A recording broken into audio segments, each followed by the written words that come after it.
Amigos, el relato que les traemos hoy es la historia de un hombre que gobernó México de 1976 a 1982, y en su periodo se vivió una de las épocas más convulsas en la historia del país. La sobreabundancia del petróleo lo hizo despilfarrar a manos llenas, comprando múltiples negocios, entre ellos hasta un cabaret. Que llegamos a tener hasta un cabaret, que probablemente haya sido el único cabaret en el mundo que perdía dinero. Pensando que el petróleo pagaría todo, se dedicó a gastar, y al final dejó a México metido en la peor crisis económica de la historia, porque los precios del petróleo se vinieron abajo. Terminó llorando, derrotado, en el Congreso, diciendo: "Ya nos saquearon y no volverán a saquearlos", cuando el mayor saqueador de México fue él. Sus compadres, como el Negro Durazo, hacían lo que querían con el pueblo, y sus amigos se dedicaban a robar y a tomar en el cabaret que él había comprado. Le dio puestos en el gobierno a sus hijos, siendo uno de los peores casos de nepotismo, y la primera dama de México, Carmen Romano, se dedicó a gastar a manos llenas con excesos inimaginables. Ese es nuestro tema, el día de hoy. López Portillo, el hombre que tuvo el dinero para cambiar México, pero terminó arruinándolo todo. Pero antes de comenzar con este relato, me gustaría recordarles que si aún no están suscritos a nuestro canal, ahora es el momento de hacerlo, para que así ustedes no se pierdan ninguno de nuestros interesantes temas. Ahora sí, sin más preámbulo, vámonos a lo que te truje, Chencha. Y presupuesto, señalando que lo que es necesario es gastar más. El presidente López Portillo tomó La historia de este infame personaje, del cual te voy a hablar hoy, José López Portillo, comenzó el 16 de junio del año 1920, un año que a lo mejor debería ser borrado del calendario, pero que lamentablemente no se puede. Él nació en la Ciudad de México, hijo de José López Portillo Weber, quien era un historiador muy reconocido y además jurista de renombre, y de doña María Moreno, mujer de mucho temple y muy discreta. Y bueno, creció bajo la sombra del apellido, que estaba cargado de intelectualidad y prestigio, y desde la cuna parecía destinado a codearse con los grandes. Pero vamos, el destino le tenía preparado un papel mucho más polémico, el de convertirse en uno de los presidentes más criticados de la historia de México. Un hecho que no es ningún honor, dicho sea de paso, sino una pesada carga sobre su espalda. Defendamos nuestro peso. Esa es la estructura. Un hombre se puede equivocar. Lo malo es que este hombre no se equivocaba con su propio dinero, sino con el dinero de todos los mexicanos, algo verdaderamente lamentable. Y para colmo, era un llorón, mujeriego empedernido. Aunque este hombre no traía la política en la sangre, debido a su apellido, traía las puertas abiertas. Se metió, así como muchos a los que no les gusta batallar con las matemáticas, a estudiar Derecho en la Universidad de la UNAM, título que seguramente se lo dieron por influencias, y se doctoró, así como muchos hacen, con una tesis copiada. Se empezó a mover entre despachos y aulas, más que como un académico, como un hombre de poder. Sin embargo, su apellido y círculo social empezaron a abrir las puertas del sistema y del partido priista, que para entonces era un monstruo que gobernaba México con absoluto poder, cosa que no estaba al alcance de todos los habitantes, sino de unos cuantos que desde el poder del dinero hacían lo que querían con el país. El coordinador de la campaña, él me solía decir: nosotros de esto no sabemos, ¿verdad? Le decía. Y es que, vean, el hombre se benefició de un amigo de toda la vida, Luis Echeverría Álvarez. Ese lazo de amigos y compadres fue su boleto dorado al poder, porque mientras Echeverría se encumbraba, López Portillo se convirtió en su cuaderno de doble raya, su hombre de confianza, su compadre, su amigo, el camarada que iba a todas con él. Eso hizo que ocupara cargos claves en la administración pública, así que, de poquito en poquito, como no queriendo la cosa, el abogado de escritorio se transformó en un político de pasillos, aprendiendo a jugar el ajedrez del poder, claro que a la mala, hasta que al fin el destino, o más bien el dedazo, lo colocó en la silla más codiciada de los políticos. Sí, el reinado de México, que para entonces se hacía llamar presidencia. Pero claro, amigos, en este camino hacia la cima y el poder, no podía viajar solo, sino que tenía que estar acompañado de una dama. Y sí, amigos, su gran amor supuestamente era Carmen Romano, ya que, como se ha sabido con la historia, andaba con todas las vedettes de la época, pero para tapar el ojo al macho decía que Carmen Romano era su mujer. Carmen era una mujer de carácter fuerte, elegante y con ese porte que fascinaba a las altas esferas del poder, esos que son más apariencias que verdades. Ellos se conocieron ahí, andando entre los círculos sociales de la élite mexicana, y pronto se convirtieron en una pareja inseparable, a conveniencia, según lo que han dicho los conocedores.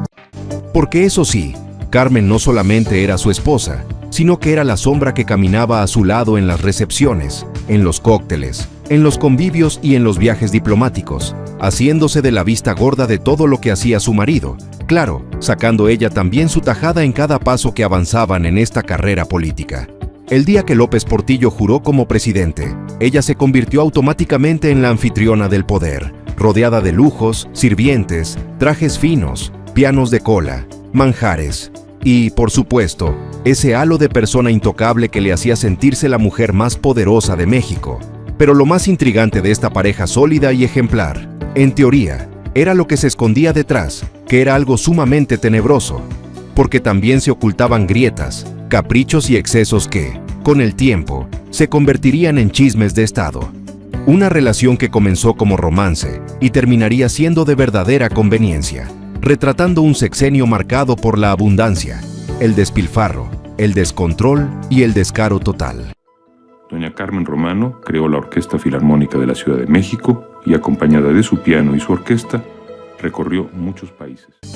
José López Portillo tomó posesión como presidente de México el 1 de diciembre de 1976 y se mantuvo en el poder hasta el 30 de noviembre del año 1982.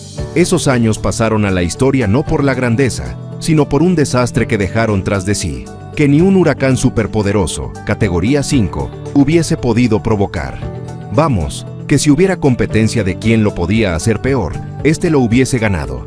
Y es que, vean ustedes, peor que uno malo es cuando hay dos malos. Y si bien López Portillo fue recordado por todas las barbaridades que hizo, sobre todo por su corrupción y el desastre económico, su esposa no se quedaba atrás. Carmen Romano también tenía su propia lista de excesos. Como primera dama convirtió Los Pinos en una especie de palacio europeo, hacía fiestas fastuosas con el dinero del pueblo, compraba champaña de la más cara, ordenaba comida de la más cara y realizaba viajes al extranjero con comitivas enormes y gastos que parecían no tener límite. Era algo verdaderamente impresionante. Por supuesto, alguien tenía que pagar todo eso, y México se estaba endeudando hasta el cuello. Pero a Carmen no le importaba, porque ella desplegaba un estilo de vida de lujo que era prácticamente insultante. Se decía que llevaba consigo unas maletas repletas de vestidos de diseñador, joyas carísimas y un montón de asistentes que cumplían hasta el más mínimo de sus caprichos. Era una vida más lujosa que la de la reina de Inglaterra, sin ser reina. Era un desfalco total. El presidente López Portillo inicia su gobierno con un grito de alianza por la producción. Pero no solamente eso. Según decían muchos, su influencia era grandísima sobre su esposo, y muchos aseguraban que ella era la que en realidad movía los hilos del poder tras bambalinas. En las reuniones oficiales imponía su presencia, siempre elegante, siempre dominante, como si fuera la dueña del país que estaba a sus pies, haciendo lo que era su voluntad. Uno de los excesos más recordados de Carmen Romano fue su extravagante manía de viajar con su piano de cola donde fuera. Sí, escuchaste bien, llevaba un piano de cola grande, no es que cargara un piano pequeño, era un piano gigante que se las ingeniaba para meterlo en el avión y viajar con él, no importando el destino a donde iba. Ya fuera una gira diplomática o un viaje oficial, ella metía en el avión presidencial ese enorme piano, que no era nada barato cargar de arriba para abajo. Se requería un grupo de personas para estarlo moviendo, pero Carmen chasqueaba los dedos, daba órdenes, y su piano era montado donde quiera que iba. Uno de los excesos más sonados de Carmen Romano tuvo lugar en el lujoso Hotel George B. en París. Y es que, como era su costumbre, ella quería tener el piano en su habitación y pidió que le subieran su inseparable piano de cola. Pero había un pequeño problema. El piano no cabía por la entrada del hotel. ¿Y qué hicieron? Pues rompieron la pared del hotel para poder meterlo y, después, como si nada, el gobierno mexicano pagó la remodelación completa. Así, como si fueran tamales por docena, los gastos del gobierno podían con todo. Doña Carmen Romano creó la Orquesta Filarmónica de la Ciudad de México y acompañada de su piano y su orquesta, recorrió muchos países. Pero no bastando con esas cosas, López Portillo, el rey de la corrupción y la crisis, mostró su descarado nepotismo. El presidente trató a México como si fuera su hacienda familiar, colocando a hermanos, primos y compadres en cargos estratégicos. Su querida hermanita, Margarita López Portillo, fue puesta al frente de radio, televisión y cinematografía, y allí ella gobernaba a su antojo. Tenía el poder absoluto para decidir qué se veía y qué no en la pantalla mexicana. Ella decía qué película iba, qué película no, y se dice que muchos productores le pasaban dinero por debajo de la mesa para que aprobara alguna película que no le parecía. Total, que ella hacía su negocio. Pero no solamente se quedó ahí López Portillo, sino que también a su hijo, José Ramón López Portillo, lo acercó a negocios jugosos con el petróleo y las finanzas, donde los rumores de favoritismo y enriquecimiento ilícito no tardaron en crecer. Y así, una lista interminable de parientes y amigos recibieron privilegios que dejaban a todos con la boca abierta. A su hermana Margarita le encomendó la Dirección General de Radio, Televisión y Cinematografía. Era un área que Margarita... Y así, ante la mirada atónita de todos, el país entero observaba cómo el poder se manejaba como si fuese una herencia familiar, mientras el pueblo pagaba las consecuencias, porque los productos se encarecían debido a la inflación. Ese nepotismo descarado se convirtió en otra de las manchas imborrables de su gobierno. Un sexenio donde la familia y los amigos eran más importantes que la capacidad de ejercer un puesto. Podía haber alguien capaz, pero como no era amigo de López Portillo, simplemente no era contratado. Pero por si esto fuera poco, si el nepotismo, la corrupción, la devaluación y la inflación no eran suficientes, todavía faltaba la cereza del pastel. Y es que, como si fuese un capítulo de telenovela de las 9, llegó su relación con la actriz Sasha Montenegro. En pleno poder, siendo aún esposo de Carmen Romano, el presidente se dejó deslumbrar por la belleza explosiva de aquella estrella del cine de ficheras que todo mundo admiraba. Es cierto, pero el presidente la quería exclusivamente para él. Aquella reina del cine de ficheras encontró a su rey en un hombre que no era de su agrado físicamente, pero que, según dicen, monetariamente sí que le agradaba bastante, porque tenía todo el poder y el dinero del pueblo mexicano. Era impactante. Es lo que dicen, ¿eh? Es lo que dicen de José López Portillo, Sí, lo es. que era muy guapo y que era muy impactante. Sí, El romance empezó en secreto. López Portillo incluso embarazó a Sasha de su primera hija y trató de esconder aquella paternidad del presidente, cuando le dijo a un periodista que el padre de su hija era un amigo. Pero pronto se descubrió que, en realidad, era el presidente López Portillo. Mientras López Portillo y Sasha hacían hijos en su relación clandestina, el país hundía cada día más en la crisis. Mientras ellos cenaban en restaurantes lujosos y tenían encuentros discretos, el pueblo veía crecer la pobreza. Pero López Portillo no tenía tiempo para esas cosas. Estaba muy ocupado en sus encuentros clandestinos y cegado por la belleza de Sasha Montenegro, poniendo a su esposa a un lado. Pero no, amigos, no crean que fue algo así como una gran infidelidad, porque se dice que el matrimonio de José López Portillo y Carmen Romano ya estaba roto mucho antes de que él llegara a Los Pinos, desde los tiempos en que fungía como secretario de Hacienda. La relación estaba llena de distancias, silencios y reproches. Él cada vez más envuelto en los pasillos del poder y rodeado de aduladores. Ella, sintiéndose relegada a un papel de acompañante, aunque le interesaba mantener la fachada de familia ejemplar. Porque si bien en el papel no tenía el poder, sí podía hacer uso de él y darse sus lujos. No acertáramos a resolver nuestros problemas económicos y lo que es más grave.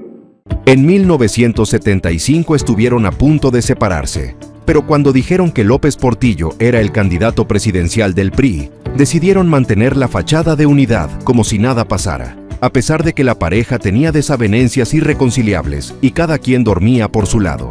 Así que llegaron a un acuerdo extraño, una especie de papalote, eso de que cada quien hace con su trasero lo que le da la gana, y cada quien tenía una vida independiente, sin intervenir en la vida del otro. De esa forma, públicamente fingían ser la pareja presidencial perfecta. Este pacto silencioso, y más turbulento que el de mi tía Chuchis con el carnicero, les permitió sostener múltiples relaciones extramaritales. La más sonada fue la de Carmen Romano con Uri Geller, el mentalista israelí famoso por doblar cucharas con la mente. Ella no solo lo convirtió en su amante, también le abrió las puertas de México, le otorgó la ciudadanía y lo ayudó a instalarse en una lujosa residencia en las lomas de Chapultepec, con lo que Geller terminó convertido en un hombre adinerado. No está haciendo ninguna fuerza. And you can touch it, it's soft. Look, ¡Se rompió! Touch it, it's cold. Sí, está frío. En su propia página web, Uri Geller relató el primer encuentro con Carmen en 1976, cuando López Portillo aún no asumía la presidencia. Confesó que esperaba encontrarse con una primera dama gris, mayor y conservadora, pero se topó con una mujer exótica y hermosa que lo cautivó de inmediato. Según Carmen, mientras lo veía en televisión, su reloj se detuvo y una cuchara que sostenía a su hijo se dobló, fenómeno que la impresionó tanto que quiso conocerlo. Así comenzó un vínculo que añadía más misterio y escándalo a la vida de la futura primera dama. En numerosos viajes oficiales, la primera dama Carmen Romano solía ser vista acompañada por el psíquico Uri Geller, lo que desató un sinfín de especulaciones sobre la verdadera naturaleza de su relación. La presencia constante del mentalista a su lado generaba rumores que corrían como pólvora en los círculos políticos y sociales. ¿Era un consejero espiritual, un confidente o algo más? Está empezando a ablandarse. Está empezando. El metal. Fijaros. Ante aquellas murmuraciones, el propio Geller escribió en su página web, donde comparte sus memorias. Nos convertimos en auténticos amigos, y ella confiaba en mí para compartir sus problemas y preocupaciones más íntimas. Como cualquier otra persona, a pesar de su riqueza y posición, necesitaba a alguien en quien confiar, y no es sorprendente que gradualmente empezaran a surgir rumores de que yo era algo más que un amigo de la familia. Uri Geller se convirtió en una figura constante en la prensa mexicana gracias a su cercanía con la primera dama. La llamaba cariñosamente Muchi, y entre ellos existía una conexión que traspasaba la simple amistad. Tenían hasta canciones favoritas. Cuando salían a cenar, los guardaespaldas de Carmen pedían a los mariachis que interpretaran sus melodías especiales, como aquella que decía, así es como, ajá, ajá, nos gusta. En esos momentos, ella lo miraba con una intensidad que parecía querer gritarle al mundo que estaba enamorada. La cuchara que tengo en la mano es nueva totalmente. El propio Geller confesó que llegó a sentirse incómodo por los gestos públicos de Carmen Romano y le pidió que los moderara. Pero la respuesta de ella fue tajante: no me importa. Esa frase reflejaba el desdén con el que la primera dama enfrentaba los rumores y la necesidad de mantener las apariencias de un matrimonio que en realidad era una fachada. El idilio con el mentalista no fue el único. El último romance conocido de Carmen Romano antes de abandonar Los Pinos fue con el capitán Ernesto Audifred, jefe de su equipo de escoltas. Con esto, la primera dama cerraba su etapa en Palacio, no como la esposa ejemplar, sino como la protagonista de una historia paralela de pasiones y escándalos que marcaron el sexenio de López Portillo. Tenemos voluntad, tenemos formas de salir y siento que... El amor entre López Portillo y Sasha Montenegro fue un escándalo nacional, un símbolo del poder que se mezclaba con el espectáculo. Para muchos, esta historia reflejó la decadencia de un presidente que terminó viviendo más como protagonista de melodrama que como exmandatario de una nación. Pero Sasha Montenegro no fue la única mujer vinculada sentimentalmente a José López Portillo. En los pasillos del poder y de la farándula, corrieron rumores de que el presidente también tuvo acercamientos con dos figuras icónicas del espectáculo, Olga Briskin y Lin May.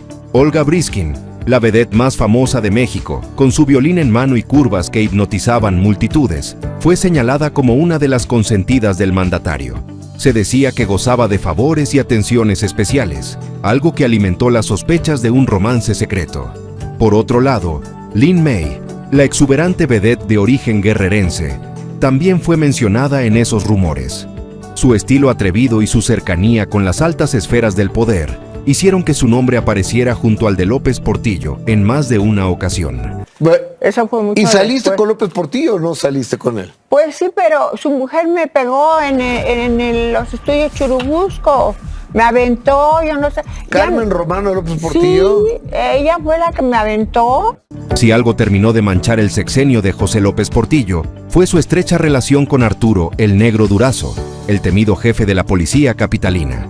Durazo, un hombre con fama de corrupto, brutal, y con un apetito insaciable por el dinero y el poder, era su amigo personal desde los años de juventud. Gracias a esa amistad, López Portillo lo colocó al frente de la Dirección de Policía y Tránsito del Distrito Federal. Y ahí empezó el verdadero reinado del terror. Extorsiones, abusos de autoridad, desapariciones y una policía que se convirtió en sinónimo de corrupción. Durazo acumuló mansiones, autos de lujo y hasta un palacio estilo Partenón en Zihuatanejo, todo bajo la sombra de la impunidad que le daba ser amigo del presidente.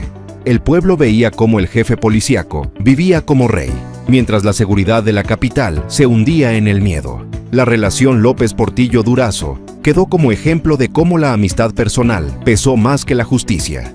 Un pacto oscuro que convirtió a la policía en un símbolo de corrupción y que hoy sigue siendo uno de los capítulos más vergonzosos de la historia de México. Prácticas comunes en el régimen de López Portillo. A Arturo Durazo Moreno, su amigo de la infancia, el presidente lo hizo general. Arturo el Negro. Durazo no era cualquier funcionario, era el terror hecho uniforme. Desde que López Portillo lo colocó como jefe de la policía capitalina, el país entero quedó consternado por sus abusos. Bajo su mando, la policía se convirtió en una maquinaria de corrupción y violencia. Se decía que para entrar a la corporación había que pagar cuotas, que los policías entregaban sobornos semanales a sus superiores y que nadie se salvaba de la mordida. Los derechos humanos no existían. Las golpizas, las desapariciones y los montajes eran el pan de cada día. Mientras tanto, Durazo amasaba una fortuna obscena. Sus excesos eran portada de periódicos, mansiones, autos de lujo, relojes carísimos y hasta un palacio en Zihuatanejo inspirado en el Partenón griego, construido con dinero que nunca pudo justificar. Lo más indignante era que todo esto ocurría a la vista de todos, con la protección de su amigo el presidente. El negro Durazo no solo robaba, humillaba y se enriquecía, mostraba al pueblo mexicano que el poder estaba secuestrado por la corrupción más descarada. Una época donde la ley se convirtió en mercancía y la justicia en un mal chiste. El negro Durazo no se conformaba con ser el policía más temido y rico del país. Su ambición iba mucho más lejos. Soñaba con ser presidente de México. Sí, así como lo oyes. En medio de la corrupción, las extorsiones y los lujos desmedidos, Durazo llegó a pensar que podía heredar el poder de su amigo José López Portillo. Sus allegados contaban que hablaba de la grandeza que merecía, que se veía como candidato del PRI, e incluso presumía que tenía la fuerza suficiente para imponer respeto en todo el país. Pero más que respeto, lo que generaba era miedo y desprecio. El simple rumor de que un hombre con su historial pudiera aspirar a la presidencia dejaba al país helado. Imaginar a Durazo en Los Pinos era como poner al lobo a cuidar del rebaño. Al final, su ambición no pasó de chisme de pasillo y borracheras de poder. Pero esa sola idea de verlo como posible presidente se convirtió en otro recordatorio de lo podrido que estaba el sistema. Un México donde hasta los más corruptos podían soñar con la silla grande. El negro Durazo pronto dio muestras de su gusto por la buena vida y su extraña debilidad por la cultura griega. Si algo definió el sexenio de López Portillo, fueron los gastos excesivos del gobierno. Con el boom petrolero, el presidente creyó que México nadaba en abundancia eterna y abrió la chequera como si el dinero no se fuera a acabar jamás. Se endeudó al país hasta el cuello, confiando en que el petróleo pagaría todas las cuentas. El resultado fue una borrachera de lujos. El gasto público se disparó en obras faraónicas, burocracia inflada y proyectos que servían más para alimentar el ego presidencial que para beneficiar al pueblo. Funcionarios viajaban al extranjero con comitivas enormes, y el derroche era la norma en cada rincón del gobierno. Se construyeron edificios ostentosos, se organizaron eventos de alto costo y se mantenía a la clase política con privilegios obscenos, mientras la deuda externa crecía como monstruo imparable. Al final, cuando los precios del petróleo cayeron, México quedó con las arcas vacías, las deudas multiplicadas y el pueblo cargando con la resaca de aquel banquete. Los gastos excesivos del sexenio se convirtieron en otra de las atrocidades que hundieron al país en la peor crisis económica de su historia moderna. En conjunto, los sectores público y privado contrataron deuda externa por un total de $51,788.5 millones. El 1 de septiembre de 1982, en su último informe de gobierno, José López Portillo protagonizó una de las imágenes más icónicas y polémicas de la historia moderna de México. Rompió en llanto frente al Congreso. Entre sollozos pidió perdón al pueblo por no haber podido salvar al país de la crisis que él mismo había provocado. La devaluación brutal del peso, la nacionalización de la banca, el endeudamiento sin freno y los excesos de su gobierno lo dejaron acorralado. Sabía que entregaba a su sucesor un México en ruinas. Frente a diputados y senadores, con la voz quebrada, declaró: "Ya nos saquearon. México no se ha acabado. No nos volverán a saquear". El llanto de López Portillo no conmovió al pueblo, sino que lo indignó aún más. Para millones de mexicanos, esas lágrimas no eran más que el último acto de un sexenio marcado por la corrupción, el despilfarro y la traición. Su llanto quedó como símbolo de un presidente que hundió a su país y solo al final, entre lágrimas, reconoció lo inevitable. Hace 6 años les pedí un perdón que he venido arrastrando como responsabilidad personal. La historia personal de José López Portillo también se escribió en sus hijos, que nacieron y crecieron bajo la sombra de un apellido pesado, cargado de poder y de escándalo. Con su primera esposa, Carmen Romano, llegaron 3. José Ramón, señalado más de una vez por negocios cuestionables. Paulina, siempre discreta, más cercana a la vida social.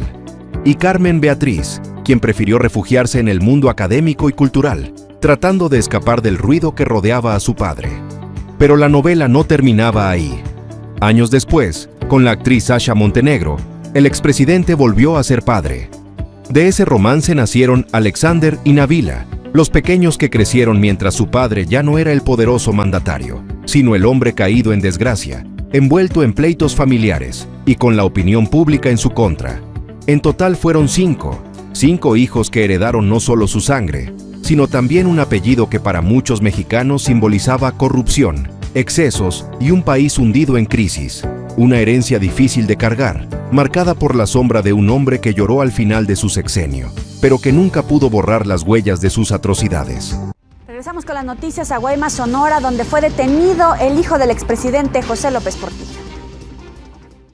Después de dejar Los Pinos y romper con Carmen Romano, José López Portillo se lanzó de lleno en su romance con la actriz Sasha Montenegro, la mujer que lo había deslumbrado en secreto durante años. La boda entre el expresidente y la estrella del cine de ficheras fue vista como un escándalo nacional.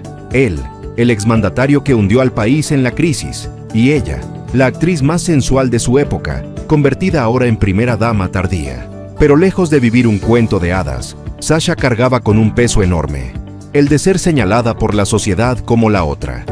La prensa y los círculos de poder nunca la aceptaron del todo, y sus desnudos en el cine, que alguna vez la habían llevado al estrellato, se transformaron en motivo de vergüenza y críticas despiadadas.